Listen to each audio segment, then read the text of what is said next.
परिणाम चुनाव संभव है। सुधार प्रक्रिया धीमी रहेगी तो देरी होगी। हालांकि सुधार देखने को नहीं मिल रहा, लगातार चुनावों को टाला जा रहा है और जब बीएनपी लगातार मांग कर रही है, उसके बावजूद यूनुस यहां पर आरोप मढ़ते हुए नजर आ रहे हैं। हमारे साथ प्रोफेसर मनोज कुमार, विदेश मामलों के जानकार, और लेफ्टिनेंट कर्नल जे.एस. सोडी, रक्षा विशेषज्ञ जुड़ गए हैं। स्वागत है सर आप दोनों का। इसी मुद्दे को लेकर बातचीत करेंगे। प्रोफेसर मनोज कुमार जी, लगातार मांग की जा रही है चुनावों की, न केवल सेना के द्वारा, बीएनपी के द्वारा, 50 राजनीतिक दलों द्वारा, लेकिन खास तौर पर आवाम द्वारा, क्योंकि लोग वहां पर बेहद परेशान हो चले हैं। तमाम फेलियर्स यहां पर यूनुस को देखे गए हैं, लेकिन यूनुस लगातार चुनावों को टाले जा रहे हैं और बिल्कुल बेबुनियाद बयान यहां पर देते हैं और उल्टा जो पार्टियां यहां पर चुनाव मांग रही हैं उन्हीं पर आरोप मढ़ देते हैं।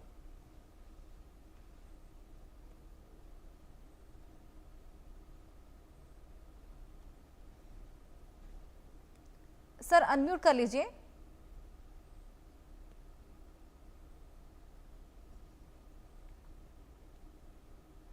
आवाज आ रही है मेरी? जी सर जी। हेलो। हाँ, देखिए हर्षा जी, एक चीज मैं आपको बताना चाहूंगा कि जिस प्रकार से यूनुस बांग्लादेश के प्रशासक बने, ये पूरा विश्व जानता है कि किस तरीके से उन्हें डीप स्टेट और अमेरिका का जो बाइडेन गवर्नमेंट था उन्हें एक एजेंट के रूप में बैठाया।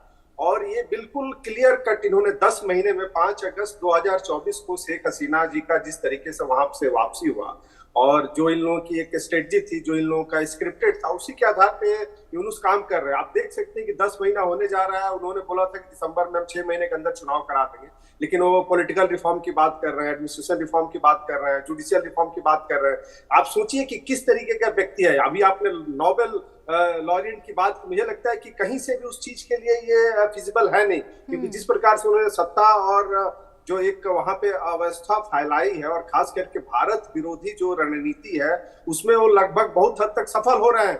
आप देखिए पिछले 10 महीनों से जिस प्रकार से वहां पे हिंदू कम्युनिटी के ऊपर एट्रोसिटी हो रही है, वहां का सारा इंस्टीट्यूशन फेल्ड हो चुका है। तो मुझे लगता है कि बांग्लादेश बिल्कुल पाकिस्तान के रास्ते पे जा रहा है, क्योंकि देखिए पाकिस्तान में सेना के कंट्रोल में सरकार नहीं और सरकार के कंट्रोल में सेना नहीं है। उसी प्रकार से उनका कंट्रोल बाहर के देश और बाहरी जो शक्तियां वो करती है। बांग्लादेश भी आज उसी रास्ते पे जा रहा है। देखिए चाइना का किस प्रकार से इंटरवेंशन इन्होंने कराया वहां पे बांग्लादेश में, पाकिस्तान का इंटरवेंशन कराया।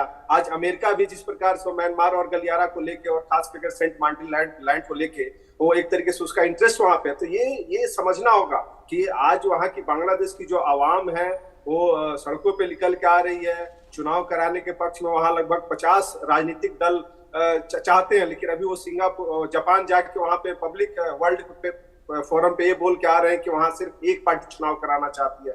तो आप समझ सकते हैं कि आज के इस टेक्नोलॉजिकल और सूचना तंत्र किस प्रकार का झूठ और एक प्रोपेगेंडा की राजनीति करने का प्रयास कर रहे हैं। और यूनुस नो डाउट ये पूरे विश्व को पता चल चुका है कि ये एक एजेंट के रूप में वहां बैठे हुए हैं और उनका मोटिव यही है कि एंटी इंडिया सेंटिमेंट्स कैसे ज्यादा से ज्यादा डेवलप।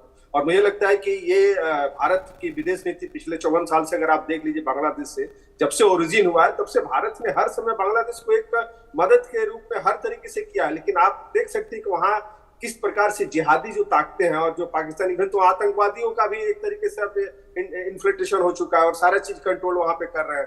तो आप समझ सकते हैं कि आने वाले समय में बांग्लादेश बड़े ही मतलब एक ऐसी अवस्था में जा रहा है जो कि अब हम उसको फेल्ड स्टेट के रूप में देख सकते हैं, क्योंकि जब तक वहां चुनाव नहीं कराया जाएगा, जब तक कोई वहां से सिविलियन गवर्नमेंट चुन के नहीं आती है, तब तक ये स्थिति ऐसी ही बनी रहेगी। और यूनिस को मुझे लगता है कि ये चीजें पता है कि चुनाव होने के बाद उनकी स्थिति क्या होगी। तो मुझे लगता है कि आने वाले समय में भारत की जो विदेश नीति है, जो भारत के जो डिप्लोमेट्स है, उनकी क्या रणनीति होती है बहुत ही मैटर करता है। क्योंकि मैं आपको एक आंकड़ा देना चाहूंगा कि लगभग 4096 किलोमीटर भारत उसको टच करता है, बांग्लादेश का बॉर्डर, जिसमें नॉर्थ ईस्ट के लगभग सारे स्टेट्स आते हैं। तो आप समझ सकते हैं कितना सेंसिटिव है। और अभी पिछले 2 दिनों में भारत सरकार ने जिस प्रकार से नॉर्थ ईस्ट के लिए, क्योंकि उस पर दिख रहा है कि चाइना का इन्फ्लुएंस उधर बढ़ते जा रहा है, इसीलिए भारत सरकार ने भी डेवलपमेंट एजेंडा और इंफ्रास्ट्रक्चर में बहुत ज्यादा बजट उधर एलोकेट किया। तो मुझे लगता है कि आने वाले समय में भी भारत इसमें मेजर रोल प्ले करेगा, जिसके चलते इसको हम कंट्रोल कर सके। जी हर्षा जी। बिल्कुल। जे.एस. सोडी जी, यहाँ पर एक बेहद बड़ी जिम्मेदारी जो यूनुस को मिली थी, क्या लगता है आपको, क्या वजह रही कि वो इतने नाकाम साबित हुए? जय हिंद हर्षा जी, ये मेरा सौभाग्य कि मैं आपकी न्यूज चैनल विख्यात को पैनलिस्ट के साथ हूं। अंग्रेजी में एक प्रसिद्ध कहावत है, power corrupts, absolute power absolutely corrupts. यानी कि किसी इंसान के पास अगर बेशुमार शक्ति आ जाए तो बिल्कुल वो करप्ट हो जाता है। ये जो बयान है ये बिल्कुल मोहम्मद यूनुस पे सही और सटीक बैठता है, क्योंकि इतने अमीर आदमी, नोबेल पुरस्कार के विजेता, पूरी दुनिया में इतना बड़ा नाम कमाया, और जब गद्दी पे बिठाया गया तो बांग्लादेश ने एक देश होने के नाते उन पे भरोसा रखा कि वो बांग्लादेश को उन गलतियों से निकालेंगे जो कि बांग्लादेशी अवाम को लग रहा था कि शेख हसीना लेके जा रही है देश को। लेकिन मोहम्मद यूनुस ने तो इसका पूरा विपरीत किया।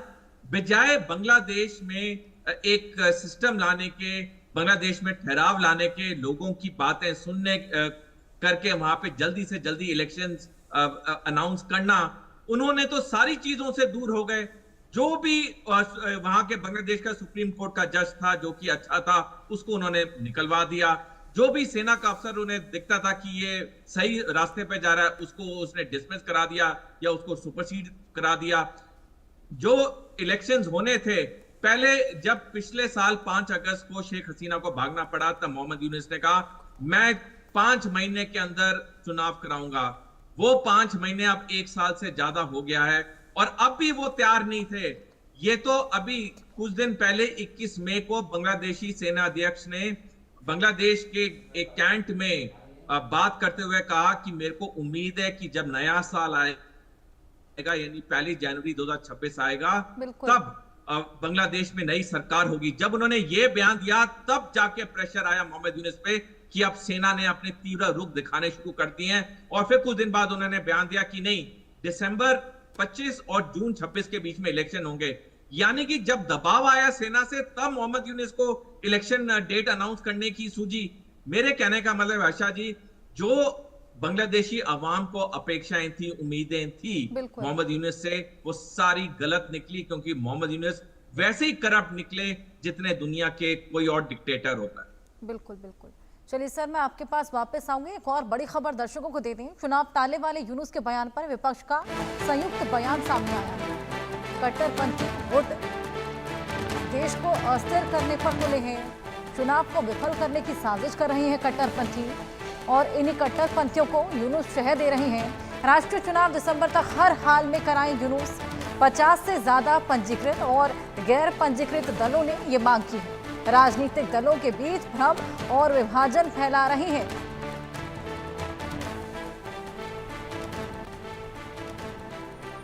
वहीं क्या कुछ इल्जाम है यूनुस पर, यह भी आपको बता दें। अंतरिम सरकार पूरी तरीके से सड़ी गली है और सरकार ऊपर से नीचे तक सड़ चुकी है। मोहम्मद यूनुस सुधार नहीं कर सकते। यूनुस को देश से माफी मांगनी चाहिए और यूनुस को अब सत्ता छोड़ देनी चाहिए। विपक्षी दल यहां पर लगातार इल्जाम लगा रहे हैं, लेकिन उसके बावजूद यूनुस उल्टा उन पर आरोप लगाते हुए कि यही अभी चुनाव कराना चाहते हैं, बाकी के राजनीतिक दल तो चाहते भी नहीं, इन चुनावों को टाले जा रहे हैं। वहीं क्या कुछ और यूनुस के बारे में कहा गया है, खालिदा जिया ने क्या कुछ कहा है, क्या कुछ आरोप लगाए हैं, ये भी आपको बताएं। खालिदा जिया कहती हैं लोकतंत्र को खत्म करना चाहते हैं यूनुस, लोकतंत्र की पुनर्स्थापना के खिलाफ है यूनुस। यूनुस के नेतृत्व में लोकतंत्र खतरे में है, बांग्लादेश में लोकतंत्र सिसक रहा है। हमारी प्रतिज्ञा है लोकतंत्र की पुनर्स्थापना हो। यानी कि ऑल इन ऑल सभी राजनीतिक दल यही चाहते हैं कि चुनाव जल्द से जल्द हो, दिसंबर तक ही कर लिए जाएं, लेकिन लगातार यूनुस इन चुनावों को टालते हुए नजर आ रहे हैं। अगस्त में यूनुस को सत्ता संभाले 1 साल हो जाएगा। 1 साल बाद भी चुनाव न कराने की स्थिति में यूनुस बार बार सुधारों की आड़ में चुनाव टाल रहे हैं। यूनुस और विपक्ष लगातार चुनाव कराने का दावा बना रहा है यूनुस पर। और बांग्लादेश में जब भी अंतरिम सरकार बनी तो 3 महीने में चुनाव हुए हैं, लेकिन इस बार लगातार उन्हें टाला जा रहा है। वहीं लगातार ये इल्जाम अब यूनुस सरकार पर। प्रोफेसर मनोज कुमार जी, हमेशा ही 3 महीने के अंदर चुनाव हुए हैं और इस बार यूनुस अपनी हेकड़ी दिखाते हुए लगातार